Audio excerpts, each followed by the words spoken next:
And Turner ran out of Mrs. Cobb's house and down Parker Head. He did not see the lace curtains parting, or Mrs. Cobb watching him sprinting, or hear her humming, "I have some friends before me gone."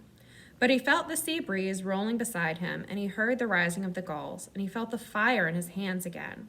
He felt as if he were standing on the edge of the sea cliff with the green waves roaring in and their yellow froth churning at the tops, and he was ready to leap.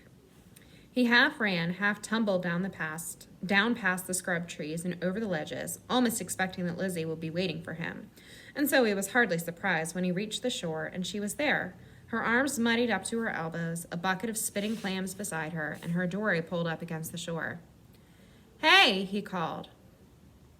She looked up, then back down. "Hey," he called again as he came up. "Hey, I haven't seen you for days." 9 days, she said. "You haven't seen me for 9 days. 9 days, then." She went back to her clamming. "I could clam with you some. There's another rake in the door if you want to help so badly." Turner went to fetch the rake. "What have you been doing?" "Same thing I'm always doing." They raked together and dug, silently. They raked together and dug a long time, silently. "Lizzie, you mad about something?"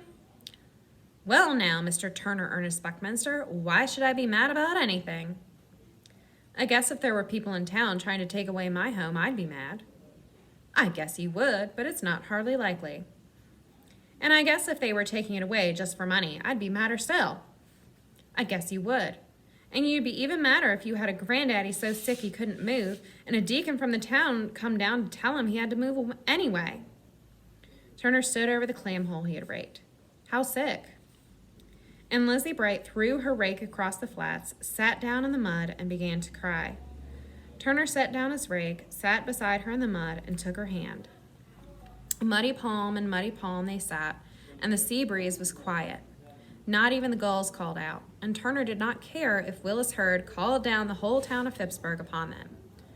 "You done holding my hand yet?" asked Lizzie after a season or two. "Not yet. You going to tell me when you're done?" "I suppose." She nodded. "After a while. This mud will dry so hard we won't be able to get apart." "It'd be all right by me."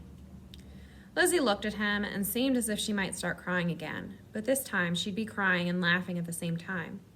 "I guess it'd be all right by me too, Turner Buckminster. But what'll we do when the tide comes back in?"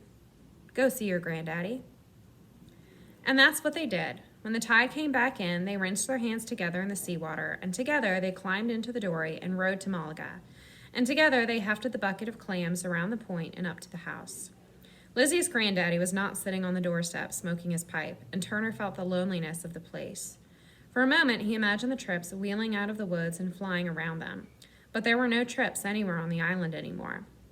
He stretched the fingers of his hand and was surprised that he could no longer feel Lizzie's hand in his own. Is it possible to forget the feeling so quickly, he wondered. Inside the house it was darker than he remembered, darker than it should have been. Lizzie's granddaddy was propped up in a bed, perched on his angled elbows so that he could see out the window. "Lizzie Bright." He smiled when they came in and spoke her name as if he were reciting a blessing. "And Turner Buckminster. Boy, we've missed you here." No, don't go explaining. You don't need to go explaining. We're just glad you're here today."